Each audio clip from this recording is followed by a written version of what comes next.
खास नाशिकहून सायकलवर स्वार होऊन आलेले आपल्या सर्वांचंच प्रेरणास्थान असलेले डॉक्टर शिरीष घन सर यांचं मी मनापासून स्वागत करते.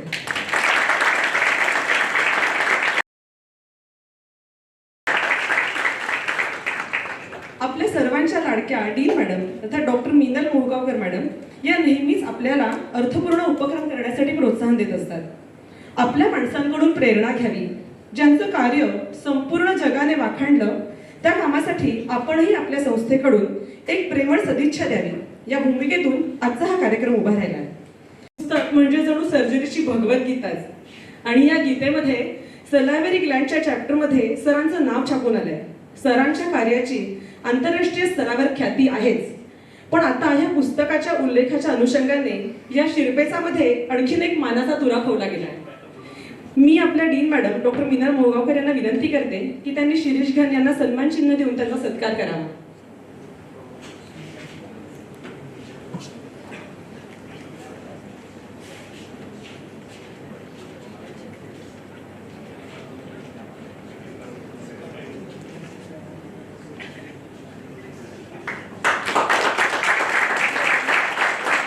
सायलो एंडोस्कोपीवरती live workshop and talks.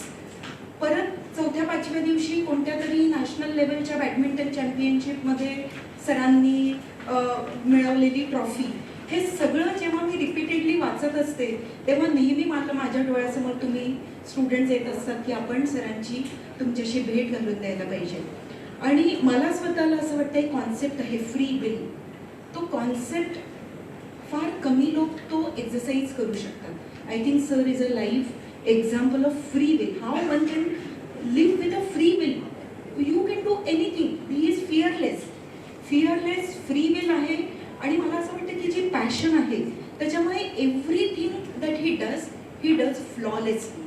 Weather it is sialo endoscopic surgery. आपल्याकडे एक वर्कशॉप झाला होता आणि त्याच्यामध्ये सरांनी डेमॉन्स्ट्रेट केले होते आणि सरांचा एक व्हिडिओ आहे. सर तो तुम्ही परत जर ENT डिपार्टमेंटला शेअर केला आणि if you can share it with students, it is an art. म्हणजे ती सर्जरी, तो जो व्हिडिओ आहे सरांचा, तो बघून असं वाटतं की हे आर्टिस्टिक आहे काहीतरी, म्हणजे सायंटिफिक आणि आर्ट हे एकत्र केल्यावर काय होऊ शकतं याचं ते लाईव्ह एक्झाम्पल आहे. सो अशा पर्सनॅलिटीशी तुमची भेट होऊ शकणं हे माझ्यासाठी खूप छान आहे as dean, because I always want you to get you to know what is happening in the world. So this is why sir, I have called sir, and for his recent achievement of getting the chapter published in Love and Berry book, I would request the whole audience to stand up and give a standing ovation to him. With a round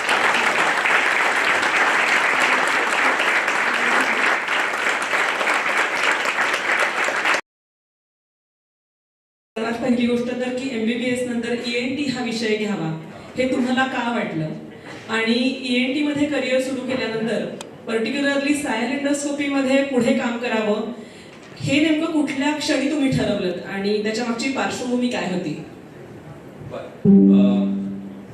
मी जेव्हा MBBS third इयरला आलो आणि त्यावेळेस साधारण त्या विषयातल्या मार्कांवर post graduation seats मिळायच्या, तर माझ्या मनात असं मला वाटलं की मी फिजिशियन म्हणून चांगला डॉक्टर नाही होऊ शकणार असं मला वाटलं. तर मला असं वाटलं की मी चांगला फिजिशियन नाही होऊ शकणार, कदाचित मी घाणेरडाच फिजिशियन होईल झालो होतं. So I was a surgeon at heart आणि general surgery was my first love. मी 1 वर्ष जनरल सर्जरी केलं. मी मगाशी आता सकाळी ज्यांच्याशी बोललो त्या डॉक्टर मिसेस MJ मेहता माझ्या टीचर होत्या. Phenomenal lady. She was 64 when I was 22. म्हणजे माझं आयुष्य 22 वर्षांचं होतं, त्यांचा सर्जिकल एक्सपिरियन्स 44 वर्षाचा होता. तर त्यामुळे त्या बाईकडनं मी जे काय सगळं शिकलो तर मला खूप मजा आली. पण मी बाकीचे जे साधारण 45-50च्या एजचे जनरल सर्जन्स पाहत होतो, प्रचंड काम होतं, पण I found them stressed, not happy because they did not have time. आणि मला त्यावेळेस वाटलं की मला असं आयुष्य जगायचं नाहीये की जिथे मला वेळच नसेल मला ज्या काही गोष्टी करायच्या आहेत त्याच्याकडे.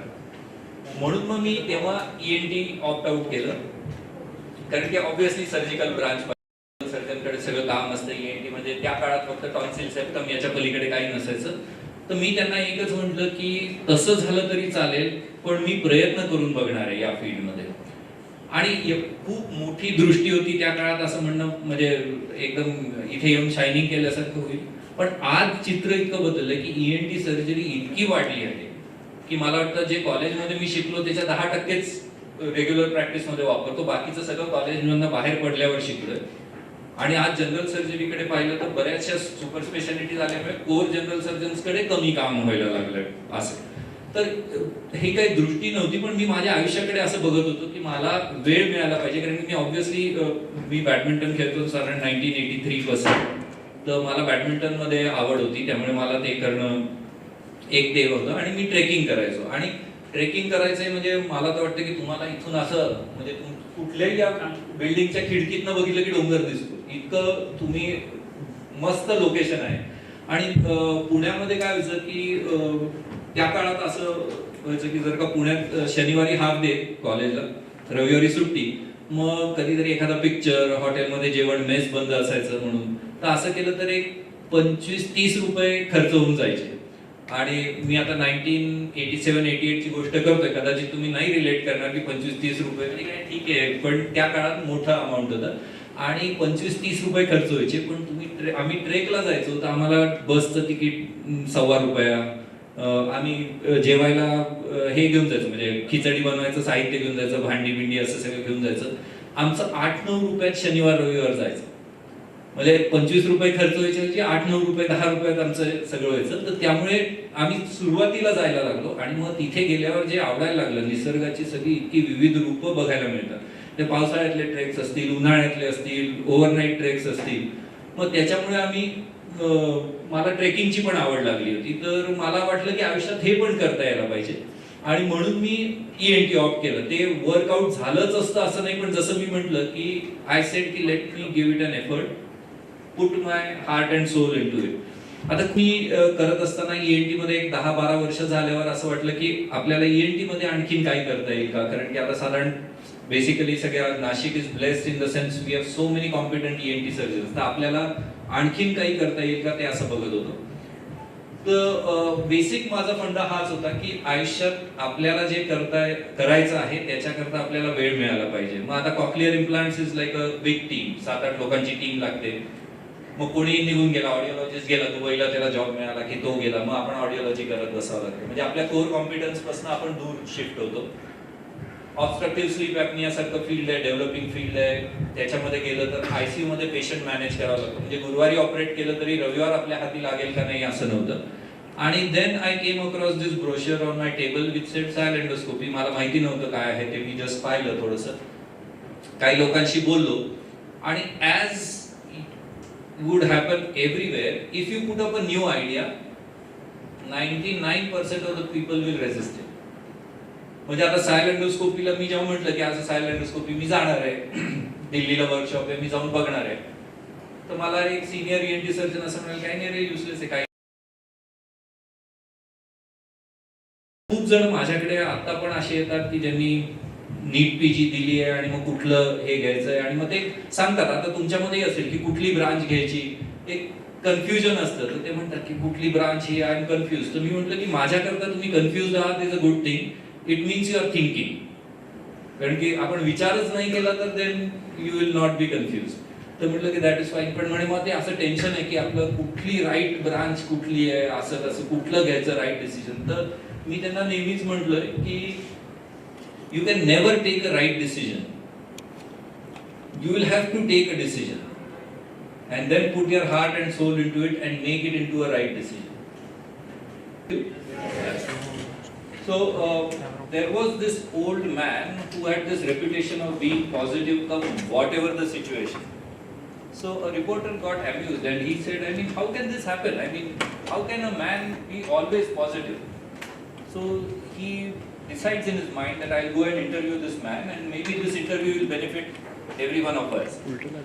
And while he's going to meet that man, he thinks that this man must be filthily rich and politically very strongly connected. So that's the reason why he doesn't have a problem. So he can always be positive. as he starts to look for his home, he comes to a place which is much smaller. Now wondering that how come this man, who I thought would be living in a palace and would have 100 men around him trying to do whatever he wants to get done. So he knocks on the door. This old man comes out and he asks his question. I mean, how come you are positive all the time? And he says, see, it's very simple. I have two dogs in my mind. One is a positive dog, one is a negative dog, and they both fight all the time. Whichever dog wins becomes my line of thought, ultimately my words and rocket science. It's simple. I can give you an example. This happens in my mind all the time. And does it not happen in our minds too all the time? So like maybe if you want to draw a picture, at the beginning whether you will be able to do it or not, whether you want to climb a mountain, a dog will say yes and another dog will say no. So he says this kept on happening in my mind. As an example, when I was coming to meet you, one dog said that I will be able to meet you. The other dog said, no, I will not be able to meet you. So tell me, how come your positive dog wins all the time? And look at his answer. The old man says, son, the dog that I feed the most wins. So whose choice is it? Our choice. Exactly. So now, once we have set this in mind, now you can use this technique to achieve whatever you want to achieve. It could be just like going through the exam, which is an important part of our life, because we are here, we have to become professionals, we have to be competent. So exams and studies can never be neglected. They will give you a platform from where you can excel. So that is important. So when you are approaching an exam, मैं pass होऊंगा कि fail होऊंगा, right? Whose choice is it? And which dog are you going to feed? Exactly. So every single time.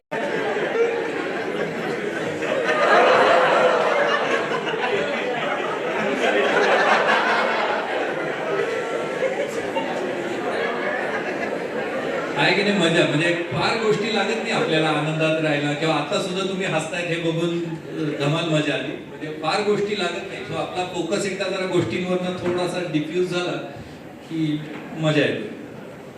On gender equality. तर आपल्या आजच्या discussion मध्ये कुठेच हा मुद्दा अजून बोलला गेला नाही. तर मला ह्याबद्दल जाणून घ्यावं असं वाटतंय की यामागचा नेमका विचार काय आणि काय स्वरूपाचं काम करता तुम्ही? मला वाटतं की generally as a society we tend to swing from one extreme to another extreme. म्हणजे मदर्स डे आला ना की मदर्सना you praise them to the sky की संपलं, काहीच नाही. म्हणजे फादरचा एक कसपटा समान. फादर्स डे आला की फादर्स आर लाईक फादर्स के बिना कुछ नहीं हो सकता, मदर्स नहीं रहे तो भी चलेगा. तर I always keep on, this keeps on happening in all WhatsApp groups you'll see.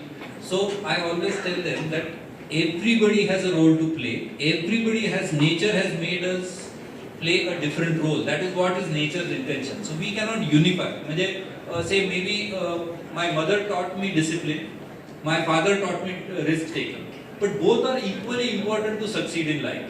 तर त्यामुळे मी हे नाही म्हणू शकत की फक्त आईच्यामुळेच मी सक्सेसफुल झालो किंवा फक्त वडिलांच्याच मुळे झालो. आणि टाइम आहे ना की so that institute made me from a common kind of a student into a doctor, and as doctors we have a great privilege. Let me tell you about this. As you are learning your clinical skills, you will realize that this is the only profession where your client or your patient allows you to physically violate his or her space. Okay, no other profession. I mean, if you go to an architect and he were to put his hand on your head or maybe on your back, probably you would not like it, or maybe you would slap that person back. Now, only in this profession does the person give you a consent to touch him or her. So remember this physical aspect of examination. I mean, we all know history taking is important. Yes, absolutely important. But this examination is something which we should not miss out on. Even a simple thing, I'll give you an example. I was seeing a patient and I took the patient's pulse, did everything, and then I said, okay, you require surgery. And when they said, okay, we'll come and we'll take an appointment. And then while going, that person said, sir, I decided to get operated from you because you are the fourth doctor I'm seeing, but you are the first person who has checked my pulse. So you can imagine when the patient comes to you, this importance of physical touch, and this physical touch comes with a lot of kind of knowledge and experience to you, like as you will gain experience, but knowledge definitely in this college you will be getting that. So this touch is entirely different from the touch that any other patient between two human beings. So remember, physical examination is something which is so vital, not only for you to get to a diagnosis, but also for the patient to feel comfortable, because this is a humane profession, right? Software engineers, they might initially earn more than you. Don't worry about that. If you earn the goodwill of your patients, you will be much happier. One more thing, your teachers will be here to teach you, but you will have to show interest. It's a process which is a two-way process. So if you want to learn something, you will have to ask your teachers. Most of it they will teach you, but make sure that if you want to learn something, you ask your teacher, you ask someone else, till the time that your curiosity is satisfied. So don't let go, okay, नहीं पता, नहीं चला, नहीं समझा तो चलेगा, exam में थोड़ी पूछने वाले, don't do that. And that will stimulate your teachers to teach you more. So remember, extract, these are the years where this is the building blocks of your career. So you extract the most out of this institute, the teachers and the institute both. Now I'm just going to, for those. पण मी सायकलवर येईल. मला वाटतं इथले बरेच विद्यार्थी पण कदाचित विचार नाही करणार. अशा वेळेला तुम्ही ह्या सगळ्या गोष्टी करताय, पुन्हा आपल्या क्षेत्रामध्ये अगदी अतिउच्च टप्प्यावरती पोहोचलेले आहात आणि ह्या दोन्ही गोष्टी बॅलन्स करताय, दोन्हीला न्याय देताय एका वेळेला. तर हे सगळं कसं जमतंय, म्हणजे याचं सिक्रेट काय सर? सिक्रेट काही फार मोठं नाही आहे. मी नेहमी असं म्हणत आलोय की आपण कंपार्टमेंटलायझेशन करायला शिकलं पाहिजे. म्हणजे मी बॅडमिंटन खेळतो ना, तेव्हा मी टेबल टेनिसचा विचार करत नाही, आणि मी टेबल टेनिस खेळतो तेव्हा मी बॅडमिंटनचा विचार करत नाही. म्हणजे मी आता इथे आहे तर मी असं विचार नाही करणार की आता पेशंटचं काय होतंय, किंवा मग आता मी सायकलिंग करतोय तर मी ट्रेकिंगचा विचार करत नाही. आणि तसं जर का आपण केलं तर आपण फोकस राहतो, आपण जी ऍक्टिव्हिटी करतोय. म्हणजे तुम्ही जसं मी सांगतो की परीक्षेला एक विषय करत असताना अरे तो दुसऱ्या विषयाचा एखादा चॅप्टर मधनच आठवतो की अरे बापरे ते, पण आता आपण हे करतोय ना की याच्यावरच फोकस करायचं. मग आपण गायनॅकचा चॅप्टर आपण नंतर वाचून बघू आणि मग त्याच्यात काय कळतं नाही कळत. तर या गोष्टी खूप महत्वाच्या आहेत. मला वाटतं कंपार्टमेंटलाइज केलं तर त्याला एक प्रकारे आपण असं म्हणतो की लिव्हिंग इन द मोमेंट, या क्षणामध्ये जगणं, आणि जिथे आहोत तिथे ते एन्जॉय करणं ते खूप महत्वाचं आहे. बरेच वेळा जर का, आता मी एक उत्तम उदाहरण, मी बांधवगडला गेलो होतो आणि जंगलात वाघ दिसणार म्हणून आय वॉज एक्साइटेड, आणि नवीनच व्हिडिओ कॅमेरा घेतला होता. तेव्हा आम्ही गेलो. पहिल्या दिवशी आम्हाला फक्त वाघाचे ठसे दिसले, दुसऱ्या दिवशी सकाळी आम्हाला वाघाची डरकाळी ऐकू आली, आणि संध्याकाळच्या राईड मध्ये आम्हाला एक वाघीण आणि 2 बछडे असे दिसले. तर ते 10-12 मिनिटं होते, आणि मी कंटिन्युअसली ते व्हिडिओ कॅमेरावर घेण्याकरता मी त्या स्क्रीनवर बघत होतो, आणि 10 मिनिटानंतर ते परत झाडाझुडपात चालले गेले. आणि त्याच्यानंतर जेव्हा एक्साइटमेंट कमी झाली तेव्हा माझ्या असं लक्षात आलं की चायला मी तो वाघ पाहिलाच नाही, कारण की मी त्या स्क्रीनवरच बघत होतो, म्हणजे मी ऍक्च्युअल वाघ पाहिलाच नाही. आणि मग हे कोणा करता, तर तुला दाखव, हिला दाखव, त्याला दाखव, त्याला दाखव, पण मी पाहिला का नाही. म्हणजे मी गेलो बांधवगडला, मी वेळ पैसा सगळा खर्च केला, पण मी वाघ पाहिला नाही. त्यावेळेस माझ्या लक्षात आलं की या क्षणामध्ये जगणं किती महत्वाचं आहे. कमीत कमी मी एकदा तर वाघ पाहून घेऊ, 2 मिनिटं तर पाहून घेऊ, मग बाकीच्यांना दाखवू. तर या गोष्टी करताना, म्हणजे सगळ्या गोष्टी करताना, आता मी जस्ट ऑस्ट्रेलियात होतो, न्यूझीलंड ऑस्ट्रेलियाच्या टूरवर होतो. आमचा एक गाईड, फार इंटरेस्टिंग गाईड होता, आमचं गायडेड टूर होता. तर त्यांनी असं प्रत्येकाला सांगितलं की तुमचं नाव, गाव, तुम्ही काय करता, प्रोफेशन, आणि the best place that you have seen in this world असं मला सांगा. तर प्रत्येक जण सांगत होता. आता 12-15 जणांचा ग्रुप होता, प्रत्येक जण सांगत होतं. मी पटकन म्हटलं this place that I am now is the best place that I have seen in the world. तर ते इतकं सगळ्यांना आवडलं, कारण की आपण आता इथे आहोत तर आपण आता दुसरीकडे कुठेच असू शकत नाही. एका वेळेस 2 ठिकाणी असण्याची कॅपॅसिटी अजून तरी डेव्हलप झालेली नाही माणसामध्ये. तर त्यामुळे आपण इथे असत नाही, आणि या क्षणामध्ये जगणं हे मला वाटतं खूप महत्वाचं आहे. अँझायटी म्हणजे काय, म्हणजे आता वरी, चिंता, what is all of this? It is just the misuse of the wonderful power of imagination that God has given you. आणि ही शक्ती फक्त माणसाला दिलेली.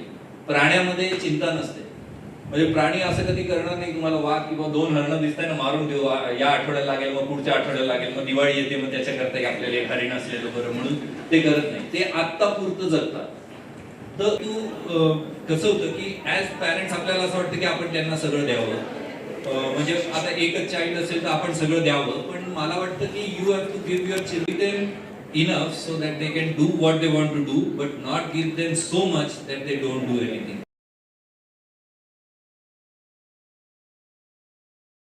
खूप जणांना असं किंवा तुम्ही म्हणत असाल आणि त्याच्यात चुकीचं नाहीये कारण की ते बरेच वेळा विचार न करता बोललं जातं की आय मल्टीटास्क आणि then that's why I am more efficient तर मी नेहमीच म्हणतो की human beings were never made for multitasking म्हणजे तुम्ही दात घासताना पेपर वाचणं जेवण करत असताना गाणी ऐकणं त्यापेक्षा गाणं ऐकायचं ना म्हणजे तुम्ही लता मंगेशकर किंवा जे कोणाचं गाणं ऐकत असाल ड्राईव्ह करताना तुम्ही गाणं ऐकताय तर मला असं वाटतं त्या गाणाऱ्याचा अपमान आहे तो म्हणजे तुम्ही आपला हा टाइम चालू आहे लता मंगेशकर आली तर पाया पडू आपण आणि तिथे असं नुसतं लावून ठेवलेलं असतं की ऐकलं नाही तर नाही लक्ष नसतं तर त्यामुळे मला वाटतं की we were never meant for multitasking What I do is something called as serial unitasking. आता इथे मग नंतर पुढचं सायकलिंग म्हणजे मी सायकलिंग करत आलो तर आज आलो तर मी मस्त एन्जॉय केलं मध्ये मला फुलं छान दिसली एक रस्ता होता तिथे सगळी दोन्ही दुतर्फा झाडी होती मस्त सावली होती मग मी त्याचा व्हिडिओ काढला दारणा नदी क्रॉस केली तर त्याचे तिथे फोटो काढले आणि मी आलो इथे म्हणजे आता हे माहिती होतं की आता इथलाही कार्यक्रम आहे उशीर नाही झाला पाहिजे पण रिझनेबली तुम्ही त्या याच्यात असला तर you can this was an enjoyment आणि मला वाटतं की that is the way I live तर त्यामुळे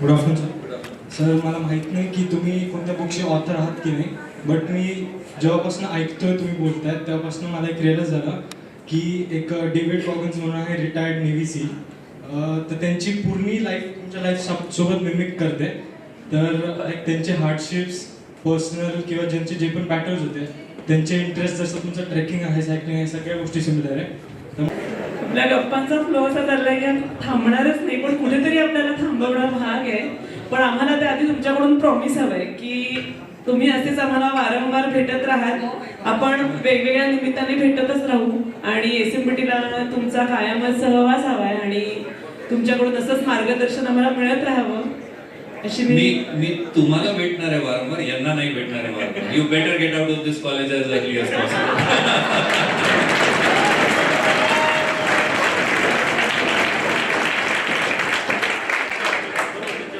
all the best to you guys enjoy life is there to be enjoyed so enjoy your life